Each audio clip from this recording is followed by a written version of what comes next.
Tonight is a special confession night, and we're here to make some abject confessions and have other fun and games, which I'm sure that all of you will enjoy. That's right, George. And also, by way of a disclaimer, that tonight's show has sinister overtones, which may prove to be offensive, if not downright disturbing, to many of you deep-type thinkers out there. So we'd like to suggest you move down to the other spot on the dial where they're doing something a little more in keeping with your heavy intellectual attainments. You don't want to offend anybody here. Bring it up, big gun, right? There you go. Very good, very good. Listen, I'm still, I'm still kind of nervous because of what happened the other night. And you mean you don't know what happened the other night? It was a bad scene. I was in this place. I was traveling around, and I was in this motel. And I rarely turn on television sets when I'm traveling. To me, I like to get away from it, I rarely turn them on in motels. And I turned on this television set. And it goes, how those sets go, and the picture flops over about 28 times, and suddenly it stops. I'm looking at it. Oh, my God, no. Out of my ancient past. Count Dracula. I'm looking at Dracula. Now, I want to tell you something about this Dracula bit. I was affected very heavily at the age of about 9 by watching Dracula. And I don't really, I can't honestly tell you that I'm ever scared by a horror movie. But horror movies to me have a peculiar fascination because of the way they do things. Some movies can be have one moment that's fantastically horrible. Well, Dracula is one of the great classic horror figures of all time. And this character exists, when you say Dracula, everybody knows who Dracula is. Do you know the guy that played Dracula, Bela Lugosi, the famous Hungarian, I guess he was Hungarian or Romanian, but famous actor, that when he died a few years ago, he specified in his will that he be buried in the full insignia and regalia and the cape of Count Dracula. And that's going to be fascinating for some anthropologist about 105,000 years from now when they dig that up. So what the hell that is. And he has this cross and all that business. And I, of course, at that point, when I first saw Count Dracula, I was heavily influenced by that because we had a lot of bats in our neighborhood. Now, a lot of people never see bats. A bat is a theory to most people. But if you live in a neighborhood where they actually have bats, flying around bats, you tend to think maybe there is something to this Dracula scene. In fact, when I was in the Amazon, they have vampire bats there. Now, every time you see Dracula, you know those bats that fly in and out of Dracula, those big vampire bats, big, huge things? Well, that bat is not really the vampire bat. The big ones that they show in these horror mysteries really are fruit bats. They don't do anything except eat peaches. Those big bats, they eat peaches and they look horrible. Oh, they're bad news. The real vampire bat is about the size of a mouse or smaller. And they're really deadly. In fact, in the Amazon, the vampire bat, you had to sleep in a special kind of mosquito netting and that to keep the bats out. And the way the vampire bat works in the Amazon, in fact, they had the chickens. When I was with this tribe of headhunters, they keep the chickens in a special little teepee. It was like a little tiny A-frame made out of logs that was especially built to keep bats out. And these guys would build these things up on little stilts, and the bats would supposedly stay away from the chickens. But a group of vampire bats can kill every chicken within miles, and all the kids, too. You know how they do it. You know how a vampire bat works. Don't you know how they work? Well, what happens is you're asleep. They always get you in your sleep. And the bat comes sneaking up on you, and he bites you. He may just fly right over, and he'll bite like your ear or your nose or your toe. some exposed part. They generally go for your ear, your nose, your toe. Primarily the tip of your nose, curiously enough, because of a lot of biological reasons. But anyway, he just goes nip like that. And as he does so, he makes these two little punctures, just like a little hole in your skin. And as he does, he injects an anticoagulant in your nose, which means that the blood isn't going to coagulate. And you start to bleed in your sleep, and it's very painless. The blood just runs down and dribbles all over the place, and you're just laying there bleeding to death, and all the other bats then show up. About 5 million bats show up, and they gather around this pool of blood, and they drink the blood. And the next morning they find you, and there you are, drained as, you're drained as dry as a gourd. That's it. And old Charlie's been sucked dry. And it's an evil thought, but that's what a bat does. Now, the other day, the only reason I bring this up, I'm sitting in this motel, and on comes Count Dracula. Well, I thought about Dracula, see. And do you know, I discovered the other day, I'm sitting in a bus station, and I've got this old newspaper. I'm looking at this thing, waiting for somebody, and I read that Count Dracula existed. He was not a myth. Count Dracula was real. Any of you have ever seen this terrible, scary movie? He was a real character. And I read to you the bit, and I check it out. Osgood Carruthers wrote this. He's a writer, Los Angeles Times Service, and it's headed Count Dracula was for real. And its dateline, Bratislava, Romania. Yes, Virginia, there was a Dracula. Can you imagine this guy? There really was a Dracula, or a reasonable facsimile. And to the inhabitants of these brooding mountains of Transylvania, he was a good guy. A bit ruthless, but a good guy who protected the forebears of present-day Romanians against the Turks, the Hungarians, and Germanic tribes. Incidentally, I have been in that part of the world.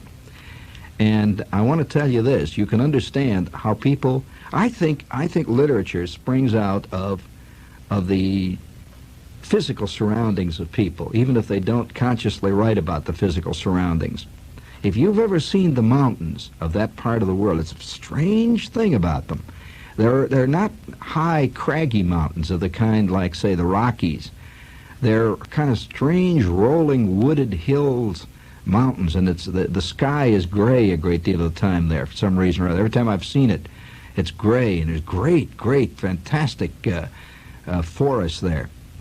And there is a curious, spooky, brooding quality. In fact, I remember feeling that same feeling one night driving a car. Have you ever been in a place that in itself is spooky? Driving a car between Innsbruck and Munich over the Tyrol there, the Alps. And I was in this little tiny car, a little German car, and driving through these little villages, and this is the heart of the Black Forest region. And driving along, and by God, I wasn't driving more than like 20 minutes, and I was not only believing in elves and gnomes, I was seeing elves and gnomes. It's scary. And then I had this insane moment when I'm driving. It's about midnight, see, and I'm approaching this little town. Now the woods were absolutely Stygian black on both sides of me, and the mountains stretched up on both sides and went right to the world's ceiling, just up, and there was nothing but blackness, real blackness.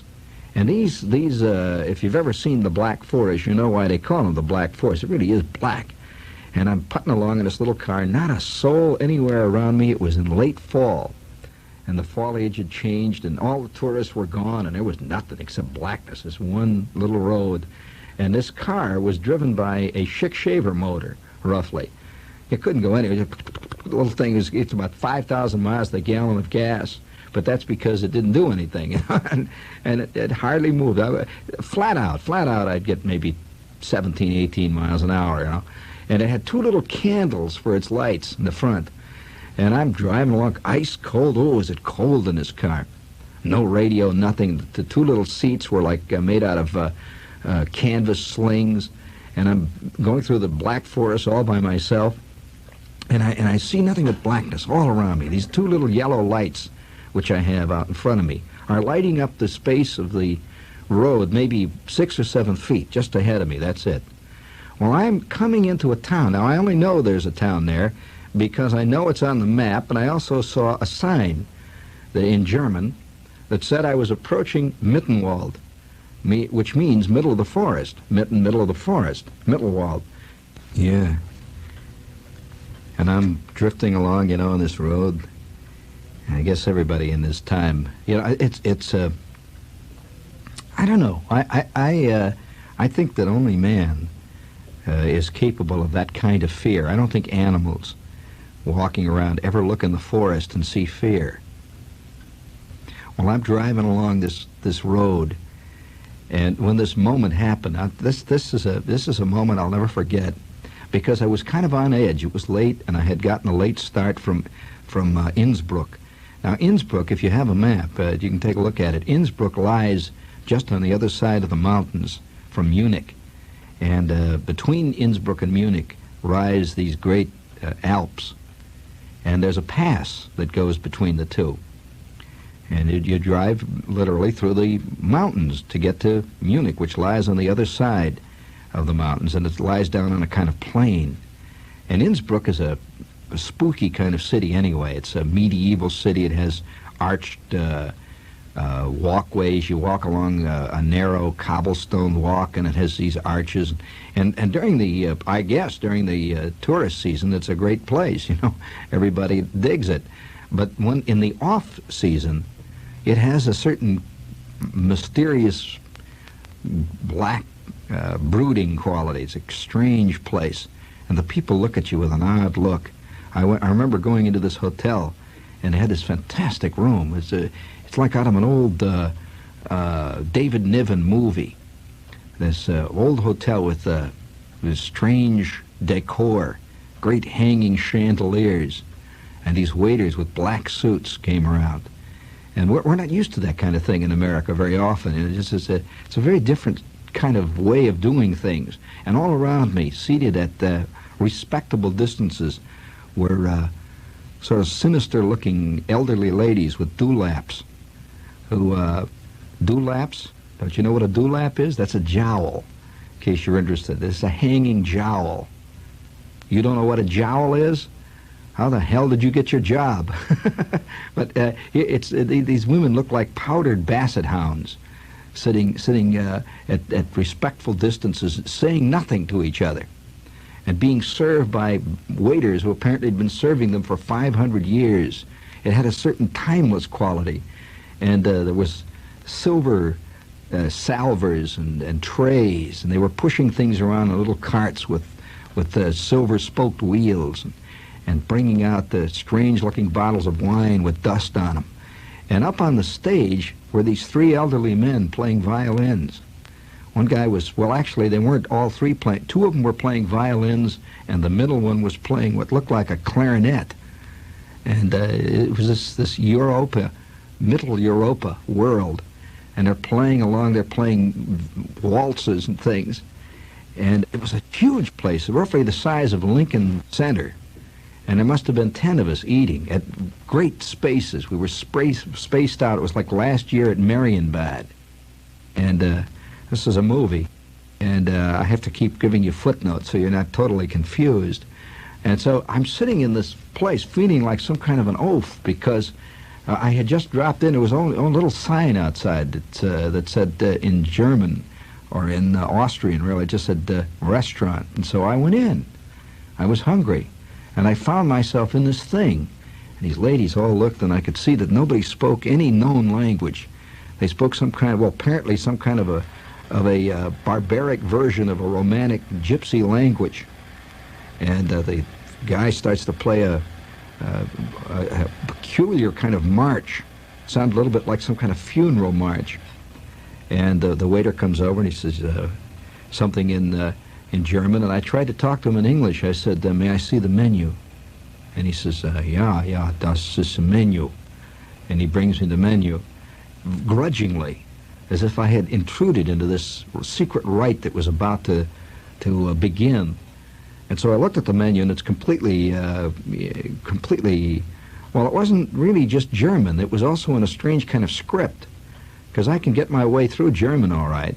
Especially in the eating department, but it was written out in purple ink, And yes, that's one of my basic advices to you. Stay away from restaurants that write out their menus in purple ink in longhand. You're going to get shucked like a ear of corn, friend. They'll peel you and leave you out to dry. So I looked down this menu, and I couldn't really recognize anything, and I realized that he wasn't about to tell me what any of this stuff was. And so without any, you got to plunge in, you got to eat something. And I knew that no matter what I ordered, it was something to eat, see? So I pointed to this, and his eyebrows raised. I says, das ist, ja, this, yeah. And he says, jawohl, jawohl. And I could see his eyes sort of glimmer. It's the first time anybody's ordered turtle heads in a long time, And so he goes scuttling off. And I see a couple of waiters in the corner talking and looking over in my direction. Incidentally, one of my favorite writers of all time is a late writer who died a few years ago named Ludwig Bemelmans, who wrote about this kind of world. He wrote a great series, particularly a book called Hotel Splendide, which is of this European strange world. It's the kind of world you can imagine an infinite number of Greta Garbos have come for their parsley salad. And sit mysteriously brooding upon a spectacular past with a countess and a Romanian nobleman of uncertain lineage.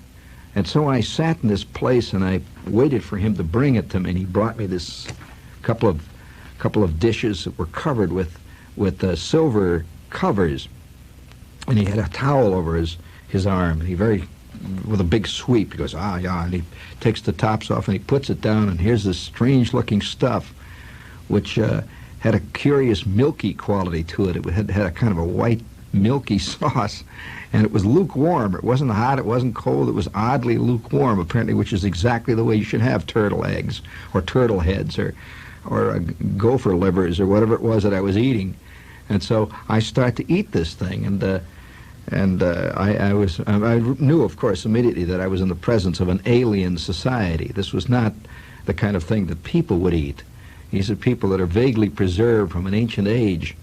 So nevertheless, I bludgeoned my way through it, and finally I got up to leave, and I paid them in the strange local currency, which looks exactly like the kind of stuff that Count Dracula would have used, and has names like that, like Kopek and Zlotnik. And so I'm paying off, and the peasants are dancing in the streets when I go out there. There's always townsmen and peasants in places like that. They really exist, little peaked hats, and they scurry around and carry shopping bags full of bones and stuff. And so I got into my car, and I took off. And I went, this is one of the strangest travel show you've ever heard. And one of the things that most people don't know about or never talk about, I never see it mentioned much, is the curious kind of loneliness that besets a traveler. It is a very special kind of loneliness. Marco Polo talked about it.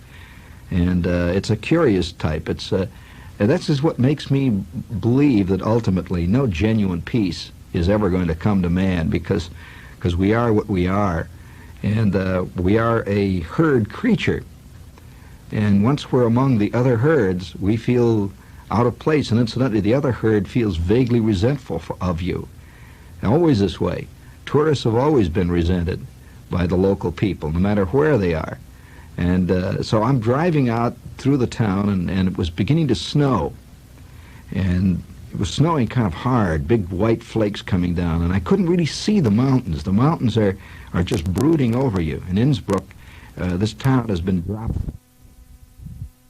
This great craggy mountains. These are real mountains. This is great skiing country and that, but that was all over, and this was not the scene now. It's like, if you can imagine, going to Jones Beach in the middle of January. It's definitely off-season, and it's reverted to its own nature, which is genuinely dangerous. And so I get in this car, and is it getting cold, and the temperature was dropping, and I knew I had to get to this town. I was on my way to Munich, which by real automobile is about 3 miles. But by this roller skate that I'm driving, it's, who knows? I should have said 3. Did I say 3 miles? I meant 3 hours. It's about 3 hours from Innsbruck to Munich by genuine car. But by this thing that I was driving, God knows how long, I had to get out every once in a while and wind up the rubber band in it, you know, and it was a little tiny thing. And so the wind is blowing. You know, the Germans have specialized. They did after the war. They specialized in making odd little automobiles, like the Messerschmitt. You ever seen the Messerschmitt, the little three-wheel car that's built just like a Messerschmitt? Has a little plexiglass bubble. It's got about a 2.5 horsepower engine in the back end there, and it's 3 wheels. The Lloyd, another strange little car, the Go-Go-Mobile, and a few others of that type. So I'm driving along in this little car, going up, and you could feel the temperature changing as you went up into the mountains, and it's getting icy cold. Gee, I'm really freezing. This has got a heater that couldn't have kept a hummingbird warm, and a little tiny heater there going away, and gasoline is pouring in from the back of it somewhere. I could smell the fumes, and the mountain is rising up straight on either side of me like a giant black cliffs, and it is really getting dark now. And by the time I was out of Innsbruck, about 2, maybe 3 hours, it is so black. I mean so black. And when you get into the middle of the black forest in the mountains, I mean there's not a light. I mean it is black. The moon can't even get down into that. And you have this feeling that you are now tasting hell. And the cars go, you know, putting along there. And the one moment happened to me that kind of made up and pointed up and even created another layer of loneliness. As I'm driving, nothing but blackness around me, the feeling that this road is endless and I'll never, that actually I've died and I'm in some terrible, you know, I'm paying now for my sins, and blackness is coming at me, and my 2 little yellow light bulbs are struggling, like 2 little candles. And I can see about 3, maybe 4 feet ahead of the car, this dim yellow light. And we started to go uphill. When I say we, me and this crummy little car, we're struggling uphill, and the car is barely making it. And I figure, what am I going to do if if this thing poops out on me? I'm I'll never get out of here. And who knows what's in those weeds, in those woods. There's no weeds, there's just black woods all around me. The black forest is about 500-foot high trees. And incidentally, this forest, in case you're curious, is a virgin forest. It goes back to the Dark Ages and is protected. And here are these trees, 200, 500, they look like 500 feet high. You just see these great trunks and blacknesses. And believe me, at that point, I am genuinely seeing elves. I can see gnomes. And so I make it up over a hill, and I'm now on the straight. And I pass a little tiny sign that's buried among the rocks. My little lights picked it up, and it tells me that I am approaching Mittenwald, which is middle of the forest. And Mittenwald. And it says 2 kilometers, 2 km. Well, I'm going to be in a town anyway, when all of a sudden it happened. It's nothing. I see in the headlights, I see 2 eyes, tremendous eyes, directly ahead of me. I mean, they were red. I mean, they were just glowing out of the darkness. Well, they were directly ahead of me. Whatever it was, I'm going to hit, and they were huge eyes. Well, I stop, which wasn't much of a trick with this car. Just stick your foot out and drag it a little bit, and I stopped. And these 2 eyes are looking at me. And there I am in the middle of the black forest. The shades of Dracula, all of it hanging over me. And I see this eye, these big ones, big eyes, just sort of hanging about, looked like 20 feet off the ground. It starts to move. Whatever it was moving a little to the left. And I'm sitting scrunched down in the car. I'm thinking, should I put this damn thing in reverse, try to get out of here? Putting this thing in reverse is ridiculous, nothing's going to happen. So I'm just sitting, and then I began to see it in the gloom. Standing right in the middle of the road, not more than 7 or 8 feet ahead of me, is the biggest, most evil, sinister, there's no animal, we don't have an animal quite like it in America. Have you ever heard of a red, well, it's not a reindeer, a stag. Have you ever heard of this, of the alpine stag, the giant Tyrolean stag? Here is this immense animal with a set of antlers that must have been 40 feet across, and his eyes were picking up the light from my 2 little yellow headlights. And it was a gigantic red stag. And he's just standing there looking at me. And there we were. He must have gone a good half-ton. Tremendous animal. And he is red. They are red. You can see the coat on him is a dark sable red. Huge animal. And we just looked at each other for about 2 minutes, and I'm just sitting there sweating. Now what? I can just see the headlines back home. Shepherd gored by mad red stag in Black Forest. Lost. What the hell? This is a way to go, you know? And with that, the stag slowly turns, just kind of does a slow circling cartwheel, and now he is broadside to me. I've never seen an animal in my life like this. Tremendous. He went from one side of the road to the other.